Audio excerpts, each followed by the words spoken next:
Hello. Okay. What's behind the mask? Welcome everybody. Okay, sorry today's a little bit late.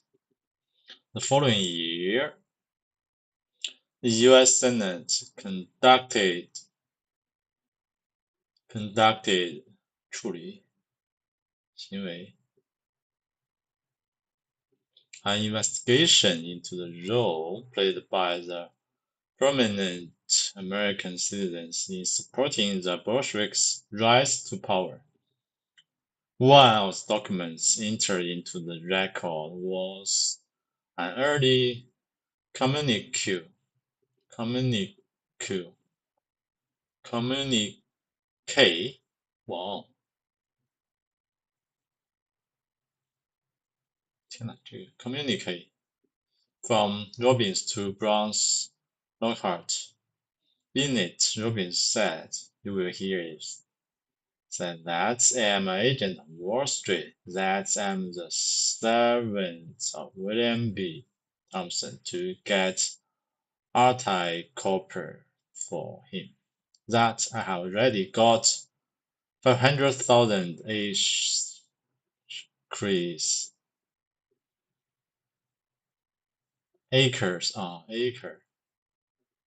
of the best land in Russia for myself, that I have already copped of the Trans-Siberian Railway, that they have given me a monopoly of the platinum in Russia, that this explains my working for the Soviet. You will hear that talk now.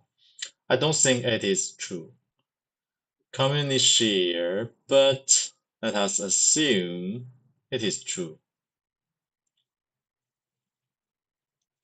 Let us assume that I am here to capture Russia for Wall Street and American businessmen. Let us assume that you are a British wolf and I are an American wolf, and that when this war is over, we are going to eat each other up for the Russian market. Let us do so in perfect frank man fashion, but let us assume at the same time that we are fairly intelligent wolves, that we know that if we do not herd together in this hour, the German wolf will eat us both up. Professor Sutton has placed all this into perspective. In the following passage, he is speaking specifically about William Thompson, but his remarks apply with equal force to Robbins and all of the other financiers who were part of the Red Cross mission in Russia. Thompson's motives were primarily financial and commercial. Specifically, Thompson specifically, Thompson was interested in the Russian market and how this market could be influenced, diverted and captured for post-war exploitation by Wall Street Syndicate, Syndicate,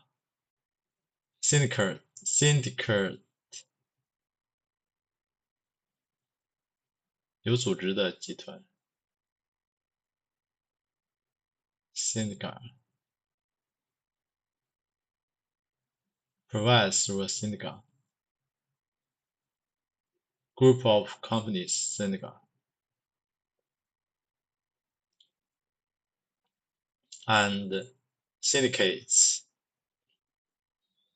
Certainly Thompson viewed Germany as an enemy, but less a political enemy than an economic or a commercial enemy. German industry and German banking were the real enemy. To outwit Germany, Thompson was willing to place seed money on any political power vehicle that would achieve his objective. In other words, Thompson was an American imperialist.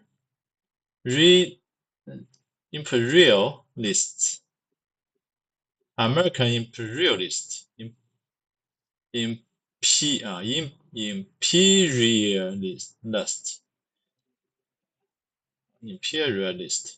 Imperialist. Fighting against Germany imperialism. And this struggle was shrewdly recognized and exploited by Lenin and Trotsky. Thompson was not a Bolshevik. He was not even pro-Bolshevik. Neither was he pro-Keynesian, nor was he even pro-American. The overriding motivation was the capturing of the post-war Russian market. This was a commercial objective. Ideology could sway revolutionary operators like Kerensky, Trotsky, Lenin, etc., but not financiers.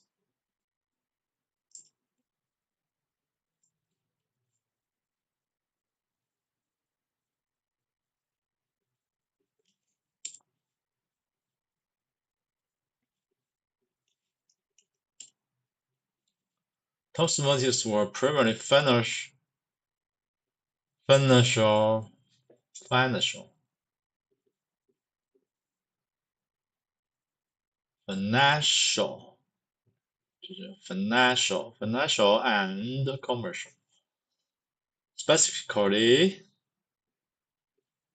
感兴趣以及通过影响转移和 Thompson was interested in Dutch market, how this market could be influenced, diverted, and captured for post-war exploitation by a Wall Street syndicate. 诚然，汤姆森将德国视为敌人，但也许说这个政治不是经济商业上的敌人，德国工业和银行业才是真正的敌人。为了击败德国，愿意任何能够实现他们的政治工具上投放什么东西。换句话说，汤姆森是一个与德国帝国主义斗争的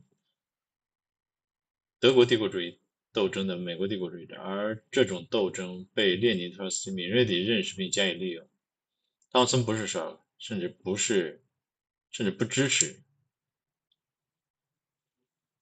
他也不支持，甚至不支持美国。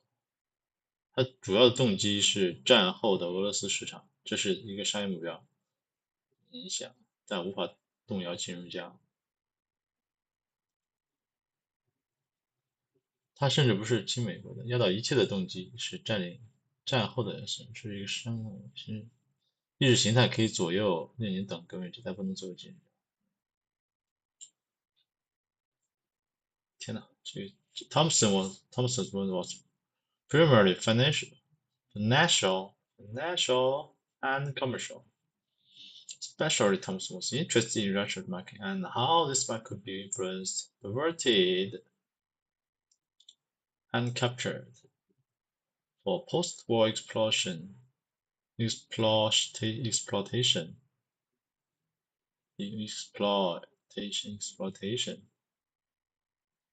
by war syndicates.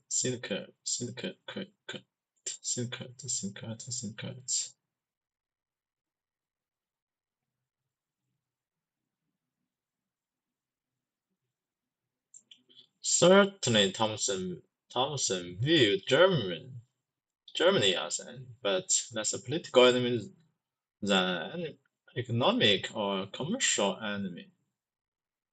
German industry and German backing were the real enemy. To outwit Germany,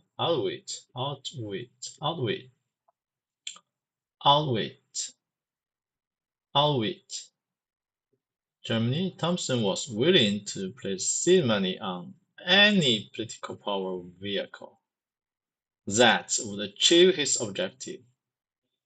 In other words, Thompson was an American imperialist, fighting against German imperialism, and this struggle was shortly recognized and exploited by Lenin and Trotsky. It was shortly,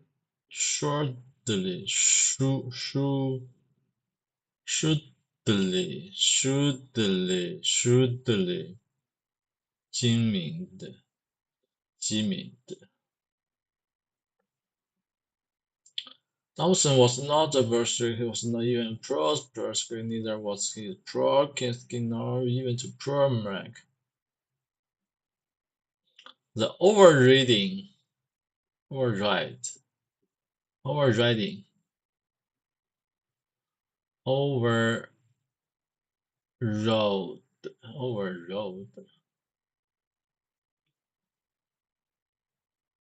override the overriding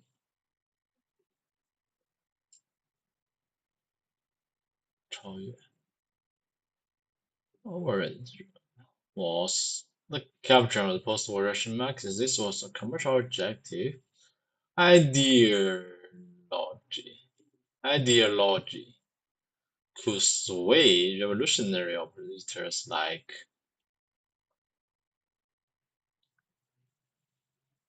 but not financiers. Ideologic. Did the wolves of the Round Table actually succeed in their goal? Did they in fact capture the surplus resource? Surplus?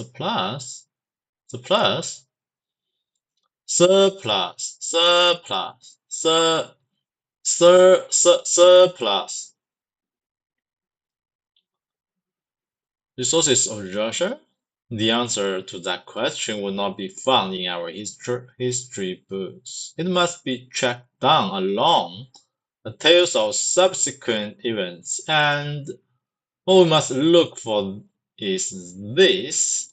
If the plan had not been successful, we would expect to find a decline of interest on the part of high finance, if not outright hostility.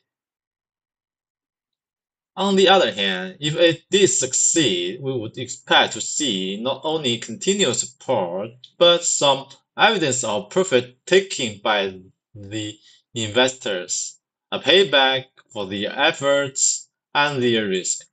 With those footprints as our guide, let us turn now to an overview of what was actually happened since the Bolsheviks were assisted to power by Roundtable Network. Item. After the October Revolution, all the banks in Russia were taken over and nationalized by the Bolsheviks except one, the Petrograd branch of Rockefeller's National City Bank. 项目2 Heavy industry in Russia was also nationalized except the Westinghouse plant, which had been established by Charles Crane, one of the dignitaries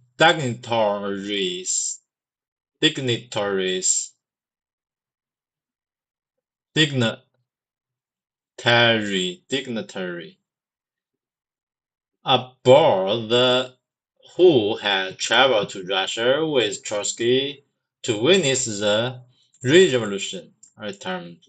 In 1922, the Soviets formed their first international bank. It was not owned and run by the state, as would be dictated by communist theory, but was put together by the syndicate of private bankers. This included not only former Tsarist bankers, but representatives of Germany, Sweden, Swedish and American bankers. Most of the foreign capital came from England, including the British government itself. The man appointed as director of the foreign division of the new bank was Max May, vice president of Morgan's Guaranty Trustee Company in New York at home. In the years immediately following the October Revolution, there was a steady stream of large and lucrative non-competitive contracts issued by the Soviets to British and American business, which were directly or indirectly run by the Round Table Network. The largest of these, for example, was a contract for 50 million pounds of food products to Morris and Company, Chicago meat packers. Helen Swift was married to Edward Morris, who was the brother of Horace Swift. Horace Swift had been a major at the Red Cross mission in Russia at home. In payment for these contracts and return the loans of the financiers, the Bolsheviks all but drained their country of its gold, which included the Tsarist government's sizable reserve, and shipped it primarily to American and British banks. In 1920 alone, one shipment came to the US through Stockholm valued at Swedish kroner. 3 shipments came directly involving 540 boxes of gold valued at gold round, plus at least one other direct shipment brings the total about 20 million. Remember, these are 1920 values. The arrival of these shipments was coordinated by JEKYLL Company and posted by Morgan's Guaranty Trustee.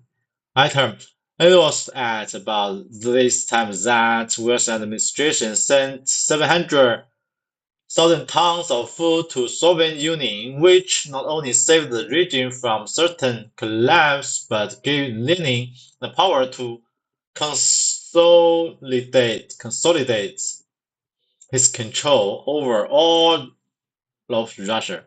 The U.S. Food Administration, which handled this giant operation, was handsomely profitable for those commercial enterprises that participated. It was headed by Herbert Hoover and directed by Louis Lichtenstein, Strings, married to the Alice Hamner, daughter of one of the partners of Grant Company.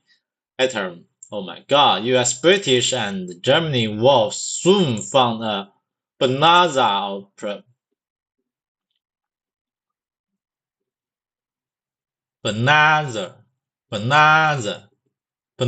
profit in selling to the new Soviet regions Standard Oil and General Electric supplied worth of the machinery from, and that was just the beginning. Junkers aircraft in Germany literally created Soviet air power. At least 3 million slave laborers perished in the icy mines of Siberia digging ore for British Lena Goldfield Limited. A railroad magnate and banker from the United States, who later was to become ambassador to Russia, acquired a 20-year monopoly over all Soviet manganese. Production. Mark Hammer, close personal friend of Lenin, made one of the world's greatest fortunes by mining Russia's asbestos.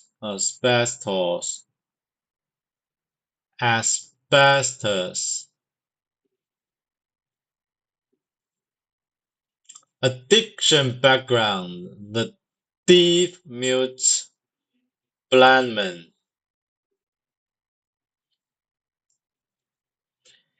天呐，天呐，天呐，天呐，天呐，天呐，天呐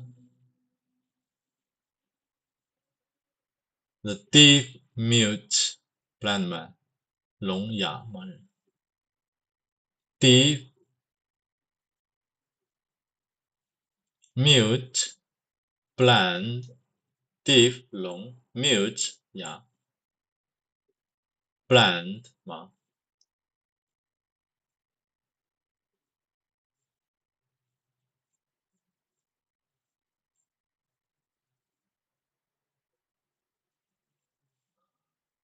Okay, I think that's all for today. I'm sorry, it's a bit late. Sorry, that's all for today. Thank you. See you tomorrow. Bye bye.